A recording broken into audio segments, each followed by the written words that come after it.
Bonjour à tous et bienvenue dans l'analyse de ce magnifique 86e épisode de Shingeki no Kyojin, l'avant-dernier de cette saison finale partie 2.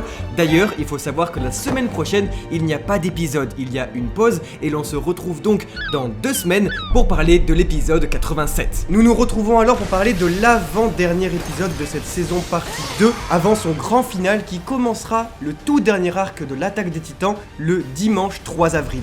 Et en parlant de date, sortez vos agendas parce que nous, on sort de chez nous pour venir à votre rencontre. C'est la première fois que nous venons en Suisse à la Polymanga, alors rendez-vous le dimanche 17 avril et le lundi 18 avril parce que c'est le lundi de Pâques à Montreux, à la Polymanga, pour venir nous rencontrer. La partie 2 sera terminée et en attendant la suite, vous pouvez venir nous voir et parler un petit peu de Titan, de Reiner et d'Erwin Smith.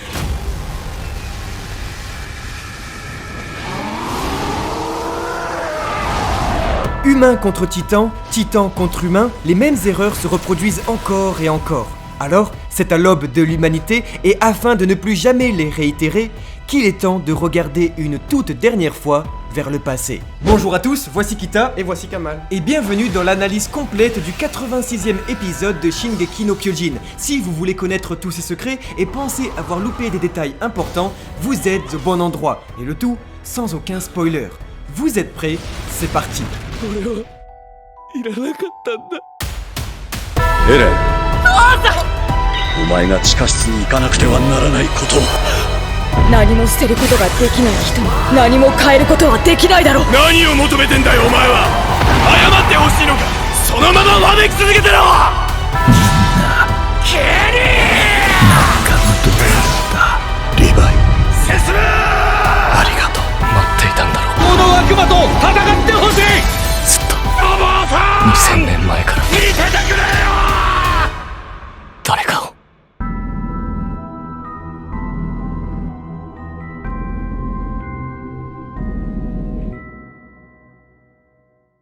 Normalement, nous traitons le sujet principal de l'épisode en début de vidéo et ensuite on revient sur le canapé pour parler avec vous de notre ressenti et aller un peu plus dans les détails. Aujourd'hui, on va faire les choses un petit peu différemment parce que c'est l'écriture d'Isayama qui le veut. On va finir par la fin. On va finir cette vidéo avec une petite surprise en regardant vers le passé. Alors avant de traiter du sujet principal de cet épisode, penchons-nous sur 3 axes majeurs de ce dernier, à commencer par Flock Foster. まだ息のある団長を見つけた時はとどめを刺そうとした。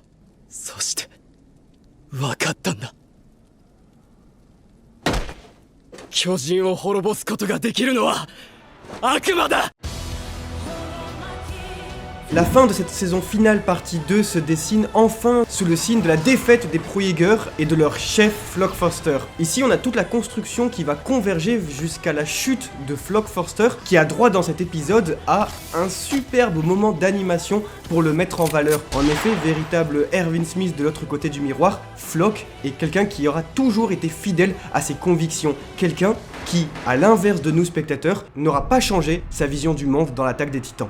俺たち壁内人類がどれだけ壁の外の奴らに殺されてきたか忘れたか。食い殺されたんだぞ。まだまだこんなもんじゃ済まされねえよ。お前まだそんなこと言ってんのか。見ろ、エレンは示した。戦えってな。俺たちはただ壁の中で死を待つだけじゃない。俺たちにはあの悪魔が必要だ。 Vous savez, c'est la métaphore de la forêt, sortir du bois pour découvrir l'autre, découvrir l'étranger et donc changer sa vision du monde. Flock, lui, vous l'avez compris, n'est jamais sorti de la forêt. Il est celui qui au final est le plus proche des reines. Et c'est ce que j'appellerais, moi, la tragédie de Flock Foster qui aurait pu être, comme tous les autres, un personnage ultra bienveillant. Un personnage qui aurait pu être dans la 104e division, il aurait pu être un Armin, un Jean, un Connie. Mais finalement, il était là, durant le discours d'Erwin. Lui, c'est le seul à avoir survécu à cette charge. Tous les autres de la 104e division, ils étaient dans l'enceinte de Shiganshina. Ils n'ont pas connu cette horreur. Et alors lui, pour se remettre de ça, véritable personnification des gueules cassées, de la première guerre mondiale, qui reviennent du front, et il a eu besoin de quelque chose, parce qu'on est tous esclaves de quelque chose. Lui, il a eu besoin d'une quête. Il a eu besoin de devenir quelqu'un, devenir celui qui allait sauver les démons, qui allait les sauver. Il avait donc essayé de sauver Erwin Smith en premier, et Et ensuite, Eren Yeager, il a toujours voulu défendre ce que défendaient les autres avant lui. Offrir son cœur pour l'humanité, offrir son cœur pour l'île de paradis. 巨人を滅ぼすことができるのは悪魔だ。悪魔を蘇らせる、それが俺の使命だったんだ。それがおめおめと生き残っちまった俺の意味なんだよ。 Titan contre humain, humain contre titan. On a enfin cette inversion complètement vertigineuse qui arrive à son terme, qui est même épousée dans l'Ice Catcher de cet épisode, qui nous raconte donc que tant que les gens resteront fixés sur leurs idées, le cycle des ennemis ne prendra jamais de fin. Puisqu'en effet cet épisode va jouer vraiment avec une ambiance très pesante de la saison 1, à savoir avec cette musique que vous connaissez tous pour le titan féminin qui est à la fois terrorisante et à la fois très épique, qui jouait vraiment sur la corde sensible des spectateurs de la première époque, à savoir les humains qui doivent survivre contre les titans, et cette fois nous sommes des titans qui doivent survivre contre des humains. Et on se rappelle des paroles d'Erwin Smith qui disait humain contre titan, titan contre humain, l'un va mourir, l'autre gagnera, c'est ici que tout va se jouer. Et il y avait cette ferveur qui nous galvanisait tous, et pourtant aujourd'hui le mangaka a réussi un magnifique pari, à savoir que les humains réalisent le même salut sur le cœur. Ils disent que si on ne se bat pas, ils vont tuer l'île, c'était ce que disait Pixis, il disait si vous voulez rentrer chez vous et faire goûter cette peur à votre femme et à vos enfants, faites donc. Et aujourd'hui pourtant ces hommes-là paraissent comme les méchants, rien n'a changé, c'est juste une inversion du point de vue et je trouve ça fantastique. 人類を救うのはエルヴィン団長だ。黙ってて。獣の巨人の投石でみんな殺されたんだ。でもエルヴィン団長だけは違った。 Et donc c'est terrible de se dire qu'on a le retour d'Erwin Smith dans cet épisode. Flock Forster est l'héritier d'Erwin Smith. Et oui, c'est très dur à avaler. De l'autre côté, on a Angie Joe qui a totalement échoué à la tâche pour devenir le nouveau bataillon d'exploration. Elle se rend compte elle-même qu'elle n'a pas les épaules, elle culpabilise, elle regrette. Et de l'autre, bien on a Armin, qui est lui l'héritier de tout le côté positif d'Erwin, de tout l'espoir qu'il pouvait apporter et surtout de tout son stratège, de toute son intelligence et toute sa maturité dans le combat. Flock, lui, c'est le machiavélisme, c'est l'utilitarisme, c'est l'aspect extrême d'Erwin et les deux ensemble créent ce grand blond terrible sauveur de l'humanité. ではここに同胞への重大な違反を認め全調査兵の身柄を拘束する。君たちはエレンの情報を外に漏らした罪で裁かれる。この4人を懲罰房へ。敵中人類の勝利のためなら本望です。 Alors, forcément, on retrouve ici un nouveau discours d'Erwin, mais cette fois par Flock, qui va galvaniser ses troupes et qui au final sera lui qui va mourir en mouvement, en action, pour essayer de sauver l'île de paradis, sauver tous ses soldats, pour donner une raison à tous ceux qui ont offert leur cœur avant lui. Et il meurt lui aussi en mouvement, comme Erwin. Donc en soi, tout ça c'est pas laissé au hasard, c'est juste pour nous montrer, regardez, comme c'est terrible, comme c'est ironique de la part du mangaka de nous montrer que celui qui représente aujourd'hui Erwin est pourtant celui qui est abattu par des alliés. 全世界から報復され、お前たちの親や兄弟も子供も皆殺しだ。心臓を捧げよう。その巨人の恐ろしさを自分の親や兄弟愛する者に味わわせたい者もここから去るがいい。 Alors oui, si on reste bloqué dans les 3 premières saisons, et bien maintenant nous partons avec les méchants pour essayer de sauver le monde. Et c'est vraiment tout ce paradoxe, c'est ce que nous verrons, dit toutefois quand même Théo Magat à Kishadis. Pourquoi est-ce que vous nous aidez? En faisant ça, vous signez la fin de votre île. なんでそんなことを。エレンを解放すべきだからです。 エレンはウォールマリア奪還には必要な存在です。 Flock Forster est un personnage très ingrat mais extrêmement important. Et alors je sais pas vous, mais moi j'ai vraiment envie de remercier Mappa pour avoir fait de Flock leur petit bébé, de l'avoir bichonné dans cette saison 4, partie 1 et partie 2. Il aurait été beaucoup plus vivant même que dans le manga, toutes ses expressions, il aurait été très attachant alors que pourtant très terrible. Et pourquoi je dis ça? Tout simplement parce que alors qu'on sait que le personnage il est détestable, il est terrible, il est extrême, sa toute dernière action, je peux pas m'empêcher de penser que c'était pour faire le bien. いろんなやつらって何？悪いやつらでしょ。そうだよガビ。島にいるのは世界を地獄にした悪魔だ。それを阻止するのは私たち善良なエルディア人でなくてはならない。ガビ。悪魔なんていなかった。この島には人がいるだけ。C'est terrible Shingeki no Kyojin, vous l'avez vu, parce que même chez les pires personnes, il y a du bon. Ou plutôt, on se rend compte que même les meilleures personnes peuvent devenir les pires. Et donc forcément, à l'inverse, c'est terrible de se rendre compte que celle qui nous sauve la mise aujourd'hui, c'est celle qui a tué Sasha. C'est celle qui a voulu tuer Eren. C'est celle qui, aujourd'hui, tue Flock Forster. C'est Gabi Brown, une nouvelle fois, avec son fusil. Et au final, ça y est quoi. Ça y est, une nouvelle fois, Hajime Isayama a réussi. Une nouvelle fois. Qui se souvient, et vous ne pouvez pas le nier, de la première impression que nous avions de ce personnage, de son endoctrinement, de son fascisme, de son extrême, de ce personnage qui se ressemblait pourtant tellement à Eren Yeager. On voit toute la beauté, toute l'ambiguïté, toute la subtilité des rapports humains, de la complexité des sentiments de l'être humain chez Hajime Isayama. Et Gabi, c'est elle, c'est ce démon qui aujourd'hui nous sauve.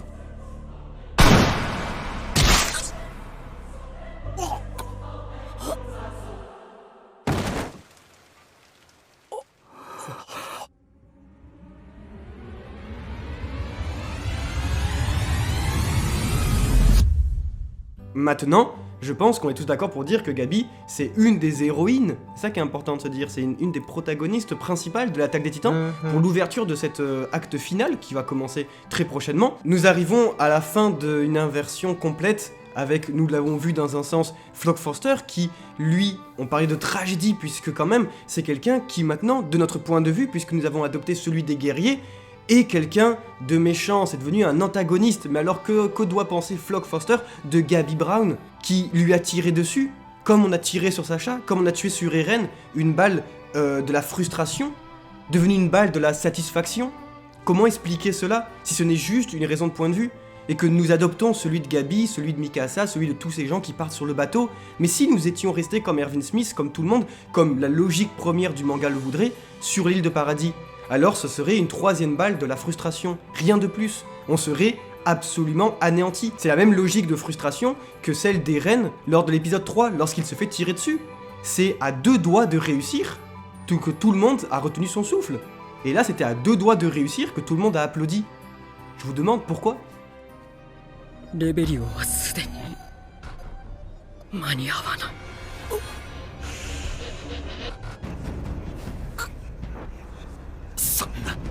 Et en parlant d'inversion, eh bien, on a une révélation, on a un flashback de Jean Kirstein qui semble se souvenir des personnes de l'autre côté de la mer, de Mar, des habitants de Levelio.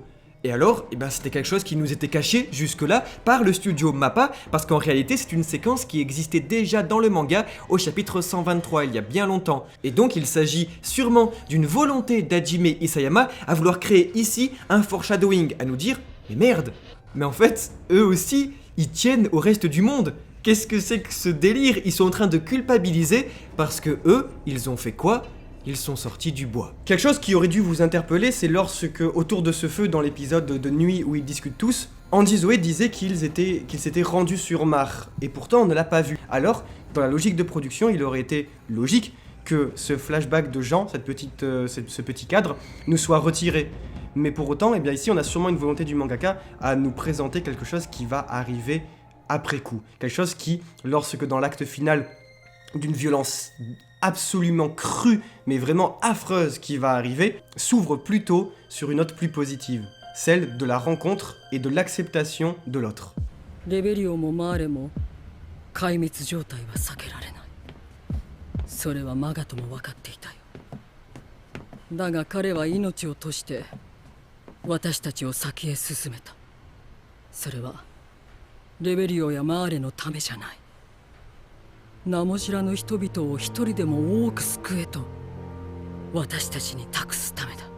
Et alors, c'est la dernière volonté de Théo Magat. Il n'est pas capitaine, il est maréchal et il demande à sauver le maximum de personnes innocentes. Et ça, Jean, il le comprend, d'où ce flashback-là. Eux, ils sont sortis de la forêt, ils ont rencontré l'autre, et donc ils ont rencontré aussi la tolérance. Toute cette philosophie, elle se traduit aussi par des gestes plastiques très forts, comme Mikasa qui va tenir et épauler Annie, Jean qui va épauler Reiner, Connie qui va sauver Reiner.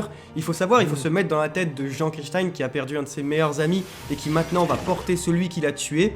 Il faut penser à Mikasa qui s'était mis sur le nez de ce féminin pour lui dire « Tombe, c'est ici Annie, que c'est fini, tu es morte, tu es notre ennemi » et aujourd'hui qui va sur elle pour lui conseiller, pour lui dire que la stratégie a changé et que désormais ils doivent aller de l'avant ensemble. C'est quand même des choses qui sont bouleversantes. Vous imaginez, vous vous souvenez de voir le féminin qui prenait Reiner comme ça dans sa main, comment c'était terrifiant et que Jean il se battait et tout ça. Maintenant, c'est notre allié et aucun personnage n'a plus changé que Mikasa Ackerman qui passe enfin le cap de tuer ses anciens amis pour pouvoir sauver encore plus de monde. On a une violence qui est vraiment épatante, qui n'est absolument pas censurée, et au-delà même, une scène qui est plus violente encore dans l'animé.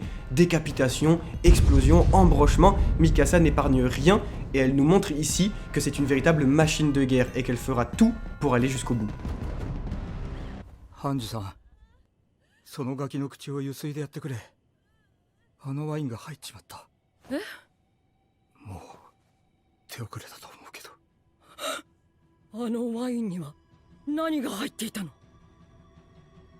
多分ジークの脊髄液だ。 Falco, après avoir dévoré Porco Galliard, ancien détenteur du titan mâchoire, se transforme à son tour. Mais, vous l'avez remarqué, nous l'avons tous remarqué, il ne ressemble pas au titan mâchoire. Loin de là, il a des plumes, il ressemble à un animal, à un aigle, à un poulet. Et donc, on se dit que c'est plus un titan bestial qu'un titan mâchoire. Du moins, un hybride. Alors forcément, nous pensons que c'est la toute première fois que nous voyons une telle chose dans l'attaque des titans. Mais loin de là. Au contraire, ce n'est pas du tout la première fois que nous voyons un titan hybride dans Shingeki no Kyojin. Pour comprendre le titan de Falco Gleis, nous avons déjà en effet toutes les clés de compréhension qui nous sont données depuis le début du manga. Si cette forme nouvelle sera explicitée plus tard dans le manga, nous avons en réalité d'ores et déjà toutes les clés de compréhension pour expliquer ce phénomène. En effet, il y a déjà plus d'1 an et demi, nous vous en parlions en chapitre alors que nous connaissions pas la suite du manga. C'est donc la preuve qu'il ne s'agit pas d'un spoil, ne vous inquiétez pas, toute l'explication de ce titan se trouve déjà dans les chapitres et épisodes précédents. Alors rappelez-vous, l'énergie vitale d'un titan se trouve dans sa nuque. Pourquoi? Puisque chez les primordiaux, les pouvoirs d'un titan se trouvent également dans sa nuque. C'est dans le liquide cérébrospinal qui va donc passer dans la colonne vertébrale du détenteur que réside l'étendue de ses pouvoirs en fonction des caractéristiques bien précises de son titan. En effet, nous faisons très rapidement le raccourci suivant. Dévorer quelqu'un permet d'obtenir ses pouvoirs de primordiaux. Or, il suffit uniquement de lui dévorer l'échine, il suffit uniquement d'ingurgiter son liquide cérébrospinal. 体の一部の表面を硬質な皮膚で覆うことができる能力か。話に聞く。 Nous faisons également le raccourci très souvent de se dire par exemple que le titan féminin a le pouvoir de se durcir, or il n'en est rien. En effet, la véritable spécificité du titan féminin est de pouvoir attirer les titans purs grâce à son cri. L'armée de Mar, depuis qu'elle a récupéré les titans primordiaux d'Eldia il y a 107 ans lors de la Grande Guerre des Titans, a créé de nombreux laboratoires de sciences titanesques. Ils étudient les titans et depuis, en extrait le liquide cérébrospinal de chacun afin de les faire contenir dans des fioles comme une véritable arme biologique. Cette arme sera ingurgitée à chaque nouveau guerrier, les petits guerriers qui partent en guerre, afin qu'ils puissent obtenir les pouvoirs de chaque titan. Parce que certains peuvent être trop dangereux ou trop volatiles, les laboratoires Mar ont donc jugé pertinent de ne faire ingurgiter qu'aux titans le pouvoir du cuirassé, qui est une source sûre, une valeur sûre, celle de pouvoir faire durcir leurs membres pour les protéger, mais également améliorer leur coup. Ainsi, c'est grâce à des fioles que, partant en guerre, le féminin, le charrette, le bestial également nous avons vu, peut se durcir afin de protéger son corps. Ainsi, tous ces titans sont également des hybrides. C'est le bestial hybride cuirassé, le féminin hybride cuirassé, mais également, nous l'avons vu, l'assaillant hybride cuirassé. Vous vous rappelez, Eren parvenait à lire grâce au souvenir de son père ce qui se trouvait sur cette petite fiole pourtant écrite en Mar. Sur cette fiole était inscrite cuirasse, armure, et à défaut d'avoir un petit flacon militaire, il est possible d'ingurgiter le liquide cérébrospinal de quelqu'un du peu qu'il ait mis dans du vin. Oui, le féminin, comme le bestial, n'a pas le pouvoir de durcir son corps, c'est seulement la particularité du cuirassé. Et oui, Eren n'a pas sorti le durcissement de nulle part, ce n'était pas un power-up shonen, non, c'était bien quelque chose qu'il avait ingurgité. Et donc, c'est ce qu'a fait Falco. Ce n'est donc pas une première en réalité dans Shingeki no Kyojin, Falco Gleiss a bel et bien dévoré un ancien détenteur de titan primordial, et donc hérita du titan mâchoire, mais avait auparavant déjà ingurgité le liquide cérébrospinal du bestial qui se trouvait dans le vin offert par Sig Yeager. 全ては始祖ユミルが何かと接触したことから始まるらしいが、私はその時に起きたことを知りたいのさ。寿命を縮めてでも巨人の記憶を探ろうと思うほどにね。そんなことだから戦争じゃからっきしの役立たずだ。だが巨人の神秘の前に憎しみや争いもくだらないよ。Alors, on se rappelle aussi que chaque détenteur du titan bestial dans le temps n'avait jamais le même. On se rappelle du professeur Xaver, ancien titan du bestial avant Sig Yeager, nous disait qu'il n'était jamais envoyé au front car son titan n'était tout simplement pas du tout utile en temps de guerre. Signifiant donc que de 1, il n'avait pas un titan bestial agressif, et de 2, il n'avait surtout pas celui du singe, si utile en temps de guerre parce que capable de détruire des armées entières. On voyait donc que quand Sig, lui, était petit, il jouait avec une peluche en forme de singe, un animal avec lequel il devait s'identifier, il devait beaucoup aimer, et donc lorsqu'il avala le liquide cérébrospinal de son mentor Tom Xaver, eh bien il hérita des pouvoirs du bestial et en même temps de son rêve, peut-être de sa volonté de devenir un singe.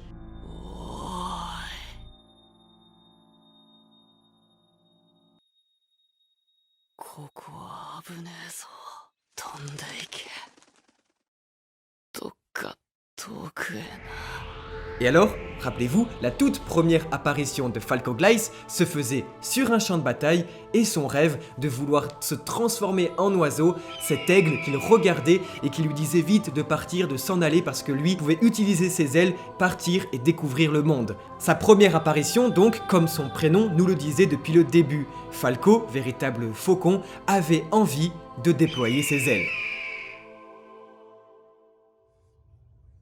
よかったか。あんたもそう思うのか。この狭い壁の中で飯と酒にありつければそれで満足な部類の人間らしい。一生壁の中から出られなくても飯食って寝てりゃ生きていけるよ。世界がどれだけ広いかなんて考えたこともない。まるで家畜じゃないか。 Qu'est-ce qui rend un être spécial? Est-ce sa capacité à infléchir le destin ou bien sa manière de regarder les autres? Tu ressembles beaucoup à ta mère, mais cette férocité dans le regard, tu la tiens de ton père. Kish Shadis, 12e major du bataillon d'exploration, n'aura eu de cesse de regarder les autres. Rongé par un complexe d'infériorité, c'est accompagné du guerrier que le soldat offre la plus belle leçon de vie de la série à travers un raisonnement qui concerne tous les hommes. Lorsque sur l'échelle de son existence l'on arrive au dernier barreau, il est difficile de regarder autre part qu'en arrière. Parce que nous arrivons à la fin, nous regardons en arrière. La rétrospection ou l'action de regarder vers le passé va donc être un travail personnel qui embrassera le début de la fin de l'attaque des Titans. Alors que la dernière expédition extramuros du bataillon d'exploration s'élance pour sauver l'humanité, nous disons au revoir à l'île de Paradis et avec elle, les sacrifiés qui auront donné leur cœur pour la protéger jusqu'au bout. Simple spectateur de la même fiction dans laquelle il évolue, Kish Shadis est de tous les personnages celui qui comprend le plus l'impossibilité d'écrire la réalité. En effet, pour celui qui a abandonné l'idée d'infléchir le destin, le monde est bien plus compliqué que l'histoire d'un personnage principal, de ses alliés et de ses ennemis. Pour celui qui est écrit comme essentiellement invisible, être spécial est donc une notion qui lui échappera jusqu'à même invisibiliser le caractère si spécial de sa propre mort. ついてこないでくれ。待て。お前が撃てばいいだろう。カルラの仇を。なんせお前は特別だからな。私と違ってその子も違うんじゃないのか。選ばれし者じゃないかもしれないぞ。なあ、また人に呪いをかけるのか。この子はあんたとは違う。私の子だ。どうか頼む。関わらないでくれ。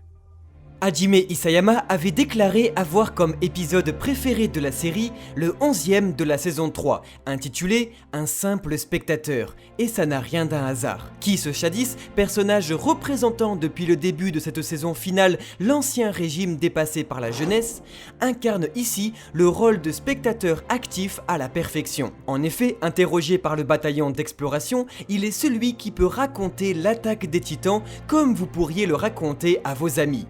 Mais, pour l'instructeur, son histoire n'a pas grande importance. Voilà tout le complexe et paradoxe formidable de Kiss Shadis, ou l'impossibilité d'être spécial à ses propres yeux. En effet, le soldat à la flatterie facile est un être humain ordinaire à qui l'ego peut rapidement jouer des tours. Seulement, dans un monde de gens formidables, le caractère ordinaire qui l'accompagne fera paradoxalement de lui quelqu'un d'unique.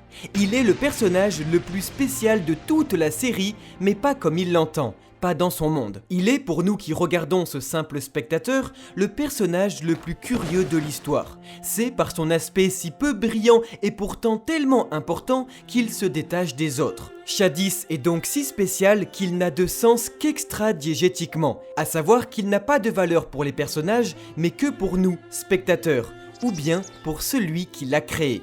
Car finalement, si son histoire est la préférée de son propre mangaka, c'est qu'elle doit bien avoir quelque chose de spécial. やる気のない者は去れ。マーレは祖国に全てを捧げる覚悟のある者を求めているのだ。お前のようなエルディア人に Pendant que le soldat était trop occupé à être dégoûté par la paresse de son peuple, de l'autre côté de la mer, le guerrier s'appliquait à lui rendre la vie difficile. Théo Magat, pourtant reflet de Kiss Shadis de l'autre côté du miroir, aura passé sa vie à pourrir celle de celui qui avait grand besoin de reconnaissance.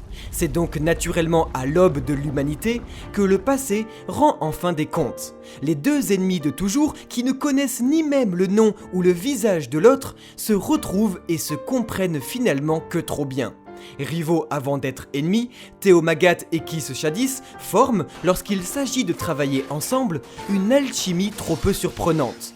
Tous deux ont eu comme élèves Rainer Braun, Berthold Hoover et Annie Leonhardt. Tous deux ont élevé des monstres pour détruire le monde et tous deux comprennent qu'en plus d'avoir sacrifié une jeunesse innocente, ils auront en réalité participé à un cycle d'absurdité renversante. Rouage de ce qui se fait de pire dans l'histoire, Théo Magat et Kiss Shadis se voient soulagés d'avoir trouvé un moyen de mourir. C'est en voyant le titan féminin, ennemi premier des murs, s'en aller avec le bataillon d'exploration que Shadis comprend combien le monde a changé. Plein de nostalgie, il ne voit plus de soldats, il ne voit plus de guerriers ou encore des titans.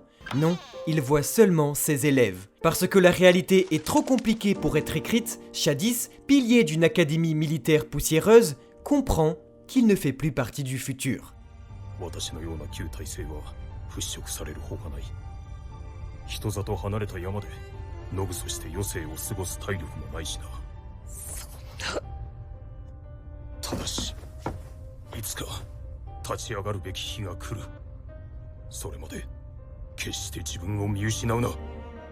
L'histoire du 12e major du bataillon d'exploration se termine alors comme elle a commencé, sous le signe de flatterie dignement méritée. En effet, Grisha Jäger, qui ne le connaissait que depuis quelques minutes seulement, voyait déjà en lui le plus courageux des hommes. Théo Magat, qui ne le connaît que depuis quelques minutes seulement, lui accorderait bien une place au panthéon des plus grands personnages de l'histoire. Une flatterie certes, mais invisibilisée tant personne ne saura que Shadis est mort, comme aucun des personnages pour lesquels il s'est sacrifié ne pleurera sa disparition. Difficile de trouver plus éthique que l'écriture d'Hajime Isayama déposant sur ses personnages secondaires un caractère si spécial grâce au questionnement philosophique et si humain qu'ils apportent au fil de la série. Car qu'est-ce qui rend un être spécial? Est-ce sa capacité à infléchir le destin, ou bien celle qui lui fait remarquer qu'il n'en a pas le pouvoir? Pourquoi est-ce que pourtant, comme Grisha et son fils, Shadis porte le même discours de liberté et de frustration lié à l'aveuglement de gens banals, mais ne parvient pourtant pas à se détacher de sa condition de personnage ordinaire?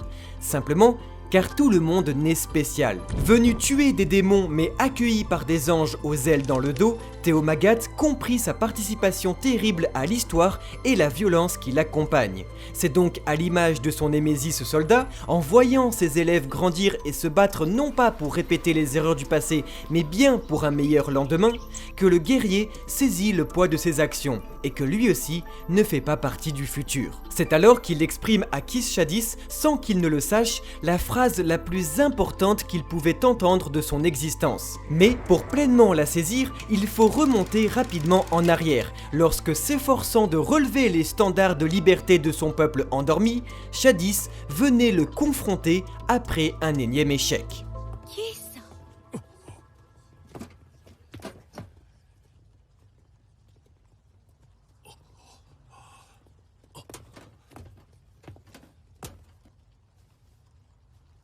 このまま死ぬまで続けるつもりですか？ Suite à ces paroles représentant tout ce qu'il peut trouver de plus outrageant, le Major exprima son dégoût pour ces petits gens pour lesquels il se bat sans qu'ils puissent comprendre la notion même d'ambition et de grandeur. Ces gens pour qui être spécial n'importe pas. Ce à quoi cette petite personne sans aucune importance répondit: 特別じゃなきゃいけないんですか？ Pour la première fois de sa vie, le Major voyait donc sa philosophie déconstruite, revisitant ses jugements vis-à-vis d'une vie ordinaire qui, nous l'avons vu, a, à nos yeux de spectateurs, tout de spécial. C'est travaillant dans sa tête depuis des années que les paroles de Karla Jäger refont aujourd'hui surface à travers celles du guerrier qui cherchait lui aussi à être spécial aux yeux de sa patrie. C'est à l'aide de sa rétrospection que Théomagat réalise donc une seule chose. Il aurait tant aimé que ses élèves vivent une vie ordinaire. Face à ces mots, l'histoire de Shadis, depuis les paroles de cette simple tavernière, arrive enfin à son dénouement. Oui, le souhait ultime d'une vie pour celui avec qui il va partager sa mort est d'être ordinaire. En effet, aux portes de la mort, son rêve le plus cher pour quelqu'un qui doit vivre est celui d'être affranchi de toute responsabilité, et donc de ne pas être spécial.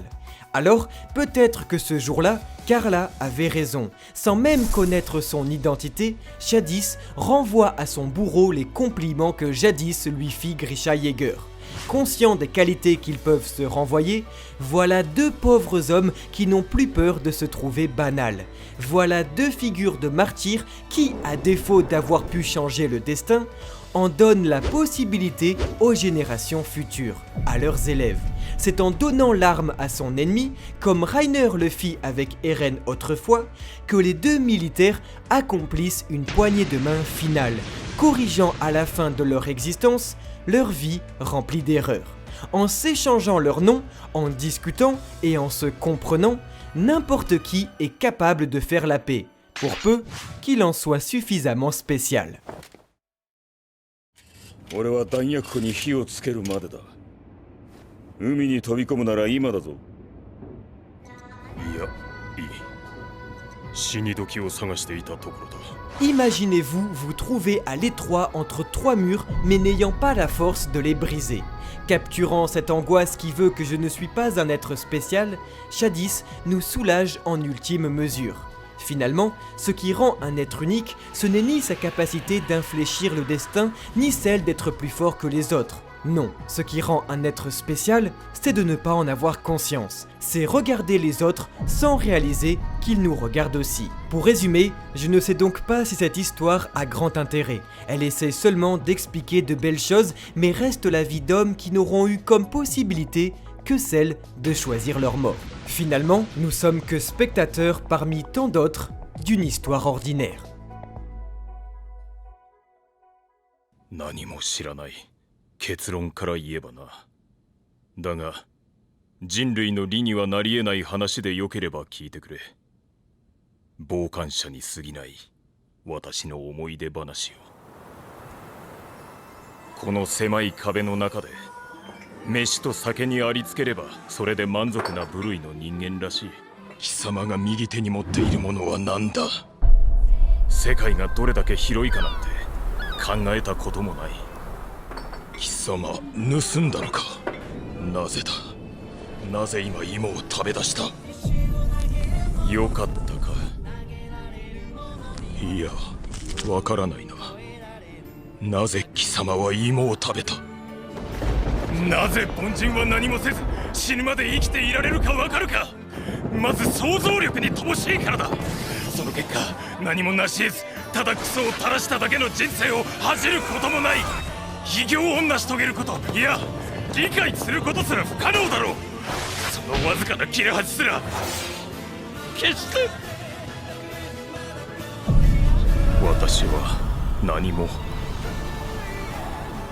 何一つ変えることはできない。